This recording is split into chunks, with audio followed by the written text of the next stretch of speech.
প্ৰতি দুবছৰৰ মূৰে মূৰে দ্বিবাৰ্ষিক অধিৱেশন অনুষ্ঠিত হৈছিল অসমৰ বিভিন্ন জিলা বিভিন্ন প্ৰান্তত। এইবেলি ৩১ সংখ্যক দ্বিবাৰ্ষিক অধিৱেশনখনি ধুবুৰী জিলা মধ্যংগামী শিক্ষক সংস্থাৰ আতিথ্যত ধুবুৰী জিলা মধ্যংগামী শিক্ষক সংস্থাৰ সহযোগত আৰু ইয়াৰ এই অনুষ্ঠানটোৰ লগত ইয়াৰ জাতীয় জীৱনৰ লগত জড়িত সংগঠন ইয়াৰ বিভিন্ন শিক্ষক সংগঠন কৰ্মচাৰী সংগঠন মুখ্যতঃ কৰ্মচাৰী ধুবুৰী জিলা কৰ্মচাৰী পৰিষদ আৰু ইয়াৰ স্থানীয় ৰাইজ অভ্যৰ্থনা সমিতিৰ বিশিষ্ট ব্যক্তিসকল আটাইলৈ এই সভাখনত আমি সদৌ অসম মধ্যংগামী শিক্ষক সংস্থাৰ পৰা অভিনন্দন জনাইছোঁ। নিশ্চিতভাৱে আমাৰ প্ৰতি দুবছৰৰ মূৰে মূৰে একোখন নতুন সমিতি গঠন হয় আগন্তুক দুটা কাৰ্যকালৰ কাৰণে আৰু আমাৰ প্ৰায় সম্পূৰ্ণ দুটা দিন আমাৰ প্ৰতিনিধি সভা হ'ব আৰু এই প্ৰতিনিধি সভাৰ জৰিয়তে শিক্ষকসকলৰ বিভিন্ন বিষয় শৈক্ষিক বিষয় এই বিষয়সমূহক কি ধৰণে আমি আগুৱাই নিব পাৰোঁ এই বিষয়ৰ ওপৰত আমাৰ সংবাদ মন্থন হ'ব। তাৰ পৰা আমি আমাৰ বিষয়সমূহ আমি বিভাগীয়ভাৱে আগুৱাই লৈ যাব লাগিব যাতে শিক্ষকসকল ছাত্ৰসকল আৰু আমাৰ মুখ্যতঃ মাতৃভাষাৰ মাধ্যমৰ যিসমূহ বিদ্যালয় এই বিদ্যালয়সমূহ অসমৰ জাতীয় জীৱনত জাকত জিলিকা হৈ থকাৰ কাৰণে যি প্ৰচেষ্টা ল'ব লাগিব এই প্ৰচেষ্টা আমাৰ গোটেই কথাখিনি আজি আমাৰ ইয়াত আলোচনা হ'ব। মুখ্যতঃ আপোনালোকে জানে আজি অসম তথা গোটেই ভাৰতবৰ্ষত NPS OPS এনেকুৱা এটা মানে যিটো পেঞ্চন আঁচনি এই পেঞ্চনৰ আঁচনিৰ বিৰুদ্ধে গোটেই ভাৰতবৰ্ষত আজি কৰ্মচাৰী সমাজ অসন্তুষ্ট। তেওঁলোকৰ যিটো বৃদ্ধাৱস্থাৰ যিটো লাখুটি স্বৰূপ পেঞ্চন এই পেঞ্চন পোৱাৰ ক্ষেত্ৰত এক সংঘাতগ্ৰস্ত অৱস্থা।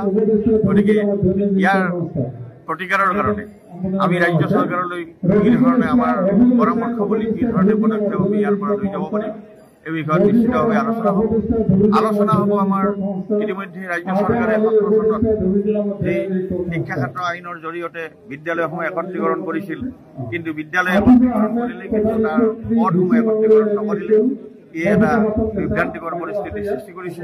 গতিকে এই ক্ষেত্ৰত কি ফলপ্ৰসূ সিদ্ধান্ত কৰিব পাৰি আৰু চৰকাৰলৈ লৈ যাব পাৰি ই নিশ্চিতভাৱে আলোচনা হ'ব। টিউটৰসকলৰ সমস্যাৰ বিষয় যিসকলক যিটো অসমত অকল টিউটৰ শব্দ আছে, আমি সদৌ অসম মধ্যংগামী শিক্ষক সংস্থাই ইতিমধ্যেই টিউটৰ শব্দৰ উপলব্ধি ঘটাই এইসকলক শিক্ষকৰ পূৰ্ণ মৰ্যাদা দিব লাগে আৰু সম্পূৰ্ণ আমাৰ যিটো দৰমহা আয়োগৰ প্ৰতিবেদন এই প্ৰতিবেদনত সন্নিৱিষ্ট কৰি সেইসকলক সম্পূৰ্ণ বেতন দিয়াৰ ব্যৱস্থা কৰিব লাগে। এই ধৰণৰ বিভিন্ন বিষয় আৰু আমাৰ তাৎপৰ্যপূৰ্ণ কথা আছে এইটো যে আমাৰ 8 পে কমিশ্যন আহি আছে। ইতিমধ্যে মুখ্যমন্ত্ৰী মহোদয়ে সেইদিনাখন ঘোষণা কৰিছে যে কেন্দ্ৰীয় চৰকাৰে যেতিয়াৰ পৰা অষ্টম দৰমহা আয়োগ কাৰ্যকৰী কৰিব তেতিয়াৰ পৰা অসম চৰকাৰে অষ্টম দৰমহা আয়োগ কাৰ্যকৰী কৰিম বুলি তেখেতে কথা দিছে আৰু সেইমতে তেখেতে এটা 15 দিনৰ কথা কৈছে। আমি নিশ্চিতভাৱে সদৌ অসম কৰ্মচাৰী পৰিষদ মধ্যংগামী শিক্ষক সংস্থা আটাই লগ লাগি আমি এই প্ৰতিবেদনসমূহ উপযুক্তভাৱে চৰকাৰৰ ওচৰত দাঙি ধৰি শিক্ষকসকলৰ ৰাজ্যৰ কৰ্মচাৰীসকলৰ আটাই যাতে প্ৰাপ্যৰ পৰা কোনো কাৰণত বঞ্চিত হ'ব নালাগে। তেখেতৰ বেতনক্ৰম আগৰ সপ্তম দৰমহা আয়োগৰ প্ৰতিবেদনতকৈ আশাব্যঞ্জক হয়। এইবিলাক কথাই আমাৰ নিশ্চিতভাৱে আমাৰ আলোচনা হ'ব।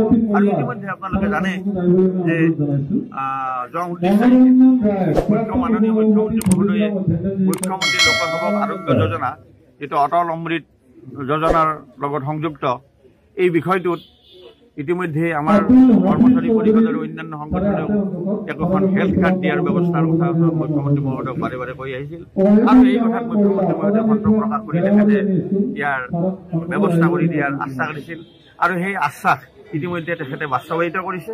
যোৱা 29 তাৰিখে অসমৰ বিভিন্ন 6টা বিভাগৰ 6জন কৰ্মচাৰীক এই কাৰ্ড প্ৰদান কৰে।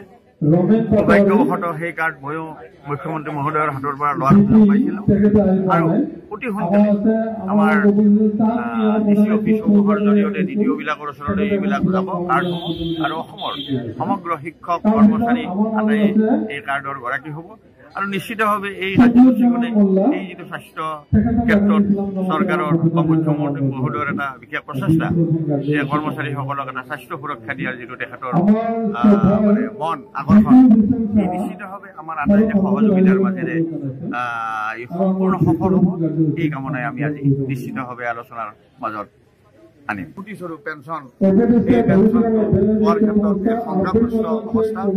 গতিকে ইয়াৰ প্ৰতিকাৰৰ কাৰণে আমি ৰাজ্য চৰকাৰলৈ কি ধৰণে আমাৰ পৰামৰ্শ বুলি কি ধৰণে পদক্ষেপ আমি ইয়াৰ পৰা লৈ যাব পাৰিম এই বিষয়ত নিশ্চিতভাৱে আলোচনা হ'ব। আমাৰ ইতিমধ্যে ৰাজ্য চৰকাৰে 17 চনত যি শিক্ষা ক্ষেত্ৰ আইনৰ জৰিয়তে বিদ্যালয়সমূহ একত্ৰীকৰণ কৰিছিল, কিন্তু বিদ্যালয় একত্ৰীকৰণ কৰিলে কিন্তু তাৰ পদসমূহ একত্ৰীকৰণ নকৰিলে ই এটা বিভ্ৰান্তিকৰ পৰিস্থিতিৰ সৃষ্টি কৰিছে। গতিকে এই ক্ষেত্ৰত কি ফলপ্ৰসূ সিদ্ধান্ত কৰিব পাৰি আৰু চৰকাৰলৈ লৈ যাব পাৰি ই নিশ্চিতভাৱে আলোচনা হ'ব। টিউটৰসকলৰ সমস্যাৰ বিষয়, যিসকলক যিটো অসমত অকল টিউটৰ শব্দ আছে, আমি সদৌ অসম মধ্য ইংৰাজী শিক্ষক সংস্থাই ইতিমধ্যেই টিউটৰ শব্দৰ উপলব্ধি ঘটাই এইসকলক শিক্ষকৰ পূৰ্ণ মৰ্যাদা দিব লাগে আৰু সম্পূৰ্ণ আমাৰ যিটো দৰমহা আয়োগৰ প্ৰতিবেদন এই প্ৰতিবেদনত সন্নিৱিষ্ট কৰি সেইসকলক সম্পূৰ্ণ বেতন দিয়াৰ ব্যৱস্থা কৰিব লাগে। এই ধৰণৰ বিভিন্ন বিষয়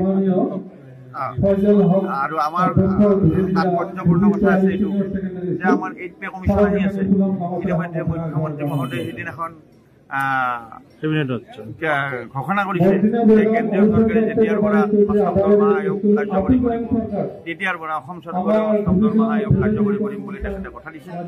আৰু সেইমতে তেখেতে এটা 15 দিনৰ কথা কৈছে। আমি নিশ্চিতভাৱে সদৌ অসম কৰ্মচাৰী পৰিষদ মধ্য ইংৰাজী শিক্ষক সংস্থা আটাই লগ লাগি আমি এই প্ৰতিবেদনসমূহ উপযুক্তভাৱে চৰকাৰৰ ওচৰত দাঙি ধৰি শিক্ষকসকলৰ ৰাজ্যৰ অইন কৰ্মচাৰীসকলৰ আটাই যাতে প্ৰাপ্যৰ পৰা কোনো কাৰণত বঞ্চিত হ'ব নালাগে। তেখেতৰ বেতনক্ৰম মানে আগৰ সপ্তম দৰমহা আয়োগৰ প্ৰতিবেদনতকৈ আশাব্যঞ্জক হয়। এইবিলাক কথাই আমাৰ নিশ্চিতভাৱে আমাৰ আলোচনা হ'ব। আৰু ইতিমধ্যে আপোনালোকে জানে যে যোৱা 29 তাৰিখে মাননীয় মুখ্যমন্ত্ৰী মহোদয়ে মুখ্যমন্ত্ৰী লোকসেৱক আৰোগ্য যোজনা যিটো অটল অমৃত যোজনাৰ লগত সংযুক্ত এই বিষয়টোত ইতিমধ্যে আমাৰ কৰ্মচাৰী পৰিষদ আৰু অন্যান্য সংগঠনেও একোখন হেল্থ কাৰ্ড দিয়াৰ ব্যৱস্থাৰ কথা মুখ্যমন্ত্ৰী মহোদয়ক বাৰে বাৰে কৈ আহিছিল। আৰু এই কথাত মুখ্যমন্ত্ৰী মহোদয়ে সন্তোষ প্ৰকাশ কৰি তেখেতে ইয়াৰ ব্যৱস্থা কৰি দিয়াৰ আশ্বাস দিছিল। আৰু সেই আশ্বাস ইতিমধ্যে তেখেতে বাস্তৱায়িত কৰিছে। যোৱা 29 তাৰিখে অসমৰ বিভিন্ন 6টা বিভাগৰ 6জন কৰ্মচাৰীক এই কাৰ্ড প্ৰদান কৰে। সৌভাগ্যবশতঃ সেই কাৰ্ড ময়ো মুখ্যমন্ত্ৰী মহোদয়ৰ হাতৰ পৰা লোৱাৰ সুযোগ পাইছিলোঁ। আৰু অতি সোনকালে আমাৰ ডিচি অফিচসমূহৰ জৰিয়তে DDO-বিলাকৰ ওচৰলৈ এইবিলাক যাব কাৰ্ডসমূহ, আৰু অসমৰ সমগ্ৰ শিক্ষক কৰ্মচাৰী আটাই এই কাৰ্ডৰ গৰাকী হ'ব।